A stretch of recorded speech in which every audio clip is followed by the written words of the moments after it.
ಹರಿ ಓಂ ವೀಕ್ಷಕರೇ, ಇವತ್ತಿನ ಈ ವಿಡಿಯೋದಲ್ಲಿ ನಾವು ಸಯಾಟಿಕಾ ಪೇನ್ ಅನ್ನ ರಿಲೀಫ್ ಮಾಡಿಕೊಳ್ಳಲು ಸಹಾಯ ಮಾಡುವಂತ 5 ಸರಳವಾದ ಆಸನವನ್ನ ಅಭ್ಯಾಸ ಮಾಡೋಣ. ಕೆಲವರಲ್ಲಿ ಸಯಾಟಿಕಾ ಪೇನ್ ಯಾವುದೇ ರೀತಿಯಾದಂತ ಔಷಧಿಯನ್ನ ತೆಗೆದುಕೊಂಡ್ರು, ಹಾಗೆ ಯಾವುದೇ ರೀತಿಯಾದಂತ ಟ್ರೀಟ್ಮೆಂಟ್ ತಗೊಂಡ್ರು ಸಯಾಟಿಕಾ ಪೇನ್ ಅನ್ನ ಕಡಿಮೆ ಮಾಡ್ಕೊಳ್ಳಿಕ್ಕೆ ಸಾಧ್ಯವಾಗಲ್ಲ.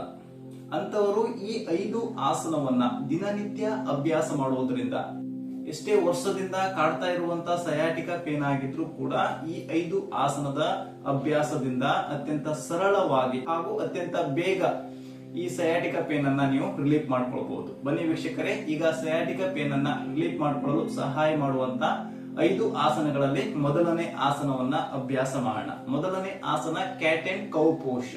ಕ್ಯಾಟ್ ಅಂಡ್ ಕೌ ಪೋಸ್ ಅನ್ನ ಅಭ್ಯಾಸ ಮಾಡಲು ಮೊದಲು ನಾವು ವಜ್ರಾಸನದ ಸ್ಥಿತಿಗೆ ಬರೋಣ. ಈಗ ಮೊದಲನೇ ಆಸನವನ್ನ ಅಭ್ಯಾಸ ಮಾಡೋಣ. ಮೊದಲನೇ ಆಸನ cat and cow pose. Cat and cow pose ಅನ್ನ ಅಭ್ಯಾಸ ಮಾಡಲು ನಿಮ್ಮ 2 ಹಸ್ತವನ್ನ ಮುಂದಕ್ಕೆ ಚಾಚ್ತಾ, ಹಾಗೆ ನಿಮ್ಮ ಹಸ್ತ, ನಿಮ್ಮ ಮಂಡಿ ಹಾಗೂ ನಿಮ್ಮ ಪಾದವನ್ನ ಒಂದೇ ಸರಳ ರೇಖೆಯಲ್ಲಿ ಇರಿಸಿ ಉಸಿರನ್ನ ತೆಗೆದುಕೊಳ್ತಾ ನಿಧಾನವಾಗಿ ನಿಮ್ಮ ತಲೆಯನ್ನ ಮೇಲೆ ಕೆತ್ತಬೇಕು. ಹಾಗೆ ನಿಮ್ಮ ಬೆನ್ನಿನ ಮಧ್ಯಭಾಗವನ್ನ ನಿಮ್ಮಿಂದ ಎಷ್ಟು ಸಾಧ್ಯವಾಗುತ್ತೋ ಅಷ್ಟು ಕೆಳಗಡೆ ಪುಷ್ ಮಾಡ್ತಾ ಮೇಲಕ್ಕೆ ನೋಡಿ. ಅದಾದ ನಂತರ ನಿಧಾನವಾಗಿ ಉಸಿರನ್ನ ಹೊರ ಹಾಕ್ತಾ ಬೆನ್ನಿನ ಭಾಗವನ್ನ ರೌಂಡ್ ಶೇಪ್ ತೆಗೆದುಕೊಂಡು ಬರಬೇಕು. ಹಾಗೆ ನಿಮ್ಮ ತಲೆಯನ್ನ ಕೆಳಗಡೆ ಚಾಚ್ತಾ ನಿಮ್ಮ ಗದ್ದವನ್ನ ಎದೆಗೆ ತಾಗಿಸಲು ಪ್ರಯತ್ನಿಸಿ. ಇದು ಕ್ಯಾಟ್ ಅಂಡ್ ಕೌ ಪೋಸ್.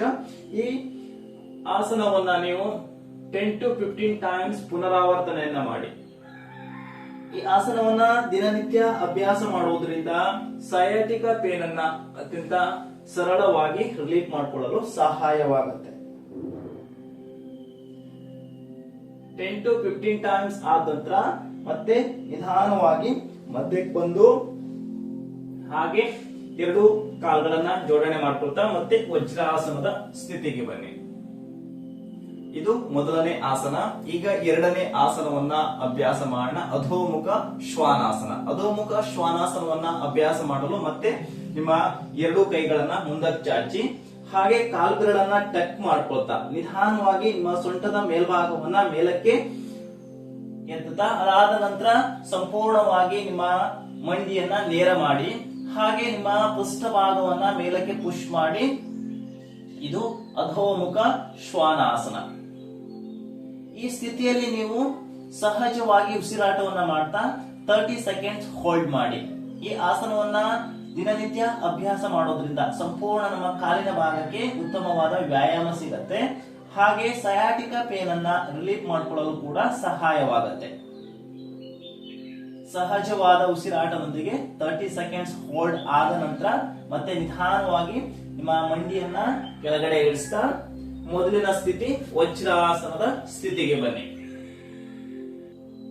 ಇದು ಎರಡನೇ ಆಸನ. ಈಗ ಮೂರನೇ ಆಸನವನ್ನ ಅಭ್ಯಾಸ ಮಾಡೋಣ. ರಾಜ ಕಪೋತ್ತನಾಸನ. ರಾಜ ಕಪೋತ್ತನಾಸನ ಅಭ್ಯಾಸ ಮಾಡಲು ಕೂಡ ನಿಮ್ಮ 2 ಕೈಗಳನ್ನ ಮುಂದಕ್ಕೆ ಚಾಚಿ, ಅದಾದ ನಂತರ ನಿಮ್ಮ ಬಲ ಮಂಡಿಯನ್ನ 2 ಹಸ್ತಗಳ ಮಧ್ಯ ಈ ರೀತಿಯಾಗಿ ತೆಗೆದುಕೊಂಡು ಬನ್ನಿ. ಸಾಧ್ಯವಾದಷ್ಟು ನಿಮ್ಮ ಎಡಗಾಲನ್ನ ಹಿಂದಕ್ಕೆ ತಳ್ತಾ ಸಂಪೂರ್ಣ ಬೆನ್ನಿನ ಭಾಗವನ್ನ ನೇರವಾಗಿರಿಸಿ 2 ಹಸ್ತದಿಂದ ನಿಮ್ಮ ದೇಹದ ಮೇಲ್ಭಾಗವನ್ನ ಹಿಂದಕ್ಕೆ ಪುಷ್ ಮಾಡಿ ತಲೆಯನ್ನ ಮೇಲಕ್ಕೆತ್ತಿ ಅಥವಾ ಮುಂದಕ್ಕೆ ನೋಡ್ತಾ ರಾಜ ಕಪೋತ್ತನಾಸನ. ಈ ಸ್ಥಿತಿಯಲ್ಲಿ ನೀವು ಸಹಜವಾಗಿ ಉಸಿರಾಟವನ್ನ ಮಾಡ್ತಾ 30 ಸೆಕೆಂಡ್ಸ್ ಹೋಲ್ಡ್ ಮಾಡಿ. ಈ ಆಸನವು ಕೂಡ ಸಯಾಟಿಕಾ ಪೇನ್ ಅನ್ನ ರಿಲೀಫ್ ಮಾಡಿಕೊಳ್ಳಲು ಸಹಾಯ ಮಾಡುತ್ತೆ. 30 ಸೆಕೆಂಡ್ಸ್ ಹೋಲ್ಡ್ ಆದ ನಂತರ ಮತ್ತೆ ನಿಧಾನವಾಗಿ ಬಲಗಾಲನ್ನ ಹಿಂದಕ್ಕೆ ತೆಗೆದುಕೊಂಡು ಬಂದು ಈಗ ಇನ್ನೊಂದು ಬದಿಗೆ ಅಭ್ಯಾಸ ಮಾಡೋಣ. ಎಡಗಾಲನ್ನ ನಿಧಾನವಾಗಿ ಮುಂದಕ್ಕೆ ತೆಗೆದುಕೊಂಡು ಬನ್ನಿ. ಹಾಗೆ ನಿಮ್ಮ ಬಲಗಾಲನ್ನ ಸಾಧ್ಯವಾದಷ್ಟು ಹಿಂದಕ್ಕೆ ಸ್ಟ್ರೆಚ್ ಮಾಡಿ 2 ಕೈಗಳಿಂದ ನಿಮ್ಮ ದೇಹದ ಮೇಲ್ಭಾಗವನ್ನ ಹಿಂದಕ್ಕೆ ತಳ್ತಾ ಮುಂದಕ್ಕೆ ಅಥವಾ ಮೇಲಕ್ಕೆ ನೋಡಿ. ಇಲ್ಲೂ ಕೂಡ ಸಹಜವಾಗಿ ಉಸಿರಾಟವನ್ನ ಮಾಡಿ 30 ಸೆಕೆಂಡ್ಸ್ ಹೋಲ್ಡ್ ಮಾಡಿ. 30 ಸೆಕೆಂಡ್ಸ್ ಹೋಲ್ಡ್ ಆದ ನಂತರ ಮತ್ತೆ ನಿಧಾನವಾಗಿ ಎಡಗಾಲನ್ನ ಹಿಂದಕ್ಕೆ ತೆಗೆದುಕೊಂಡು ಬಂದು ವಜ್ರಾಸನದ ಸ್ಥಿತಿಗೆ ಬನ್ನಿ. ಇದು ಮೂರನೇ ಆಸನ. ಈಗ 4ನೇ ಆಸನವನ್ನ ಅಭ್ಯಾಸ ಮಾಡೋಣ. 4ನೇ ಆಸನ ಕೋಬ್ರಾ ಪೋಸ್, ಭುಜಂಗಾಸನ. ಭುಜಂಗಾಸನವನ್ನ ಅಭ್ಯಾಸ ಮಾಡಲು ನಿಧಾನವಾಗಿ ಹೊಟ್ಟೆ ಮೇಲೆ ಮಲಗಿಕೊಳ್ಳುವಂತ ಸ್ಥಿತಿಗೆ ಬರೋಣ. ಹೊಟ್ಟೆ ಮೇಲೆ ಮಲಗಿಕೊಳ್ಳುವಂತ ಸ್ಥಿತಿ. ಈಗ ನಿಮ್ಮ ಎರಡು ಹಸ್ತವನ್ನ ಎದೆಯ ಬದಿಯಲ್ಲಿರಿಸಿ ಹಾಗೆ ಎರಡು ಕಾಲ್ಗಳನ್ನ ಒಂದಕ್ಕೊಂದು ಜೋಡಣೆ ಮಾಡ್ಕೊಳ್ತಾ ಉಸಿರನ್ನ ತೆಗೆದುಕೊಳ್ಳಿ.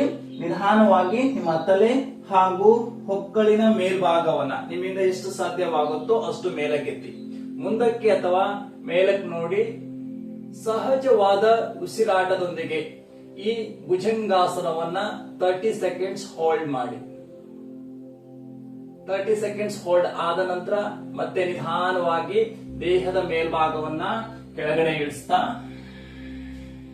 ಕೈಯನ್ನ ರಿಲೀಸ್ ಮಾಡ್ಕೊಳ್ಳಿ. ನಿಮ್ಮ ಬಲ ಹಸ್ತವನ್ನ ಎಡಭುಜದ ಮೇಲೆ, ಎಡ ಹಸ್ತವನ್ನ ಬಲಭುಜದ ಮೇಲೆ ಇಟ್ಕೊಳ್ತಾ ಹಾಗೆ ಕಾಲ್ಗಳನ್ನ ಸಪರೇಟ್ ಮಾಡ್ಕೊಳ್ತಾ ಸಹಜವಾದ ಉಸಿರಾಟದೊಂದಿಗೆ ವಿಶ್ರಾಂತಿಯನ್ನ ತೆಗೆದುಕೊಳ್ಳಿ.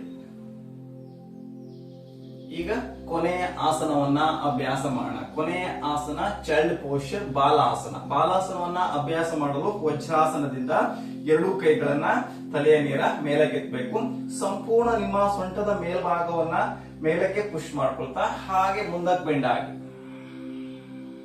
ನಿಮ್ಮ ಎರಡೂ ಹಸ್ತವನ್ನ ನೆಲದ ಮೇಲೆ ಇರಿಸಿ ಹಾಗೆ ನಿಮ್ಮ ಹಣೆಯನ್ನ ನೆಲಕ್ಕೆ ತಾಗಿಸಲು ಪ್ರಯತ್ನಿಸಿ. ಸಂಪೂರ್ಣ ಸೊಂಟದ ಮೇಲ್ಭಾಗವನ್ನ ಮೇಲಕ್ಕೆ ಸ್ಟ್ರೆಚ್ ಮಾಡಿ ಸಹಜವಾದ ಉಸಿರಾಟದೊಂದಿಗೆ ಈ ಬಾಲಾಸನವನ್ನ 30 ಸೆಕೆಂಡ್ಸ್ ಹೋಲ್ಡ್ ಮಾಡಿ.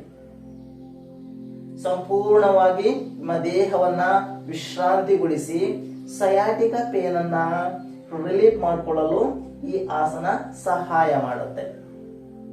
30 ಸೆಕೆಂಡ್ಸ್ ಹೋಲ್ಡ್ ಆದ ನಂತರ ಮತ್ತೆ ನಿಧಾನವಾಗಿ ಎರಡೂ ಕೈಗಳನ್ನ ಮೇಲಕ್ಕೆ ಸ್ಟ್ರೆಚ್ ಮಾಡಿ ಹಾಗೆ ಮೇಲಕ್ಕೆ ಒಂದು ನಿಧಾನವಾಗಿ ನಿಮ್ಮ ಎರಡೂ ಕೈಗಳನ್ನ ಕೆಳಗಡೆ ಇಳಿಸ್ತಾ ವಜ್ರಾಸನದಲ್ಲಿ ಸ್ವಲ್ಪ ಹೊತ್ತು ವಿಶ್ರಾಂತಿಯನ್ನ ತೆಗೆದುಕೊಳ್ಳಿ.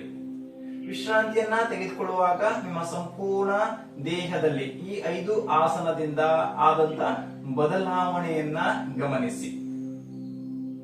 ನೋಡಿದ್ರಲ್ಲ ವೀಕ್ಷಕರೇ, ಸಯಾಟಿಕ ಪೇನ್ ಅನ್ನ ರಿಲೀಫ್ ಮಾಡಿಕೊಳ್ಳಲು ಸಹಾಯ ಮಾಡುವಂತ 5 ಸರಳವಾದ ಆಸನ.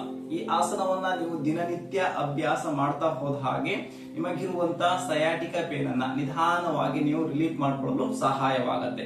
ಈ ಆಸನವನ್ನ ದಿನನಿತ್ಯ ನೀವು ಅಭ್ಯಾಸ ಮಾಡೋದ್ರಿಂದ ಎಷ್ಟೇ ಹಳೆಯದಾದಂತ, ಎಷ್ಟೇ ವರ್ಷದಿಂದ ನಿಮ್ಗೆ ಕಾಡ್ತಾ ಇರುವಂತ ಸಯಾಟಿಕ ಪೇನ್ ಆದ್ರೂ ಅತ್ಯಂತ ಸರಳವಾಗಿ ನೀವು ರಿಲೀಫ್ ಮಾಡ್ಕೊಳ್ಬಹುದು ಅಂತ ಹೇಳ್ತಾ ಈ ವಿಡಿಯೋವನ್ನ ಮುಗಿಸ್ತಾ ಇದ್ದೀನಿ. ಈ ವಿಡಿಯೋ ನಿಮ್ಗೆ ಇಷ್ಟ ಆಗಿದ್ರೆ ಲೈಕ್ ಮಾಡಿ, ಶೇರ್ ಮಾಡಿ, ಹಾಗೆ ನನ್ನ ಚಾನೆಲ್ ನ ಹೊಸಬ್ರು ನೋಡ್ತಾ ಇದ್ರೆ ಸಬ್ಸ್ಕ್ರೈಬ್ ಮಾಡ್ಕೊಳ್ಳಿ. ಹರಿ ಓಂ.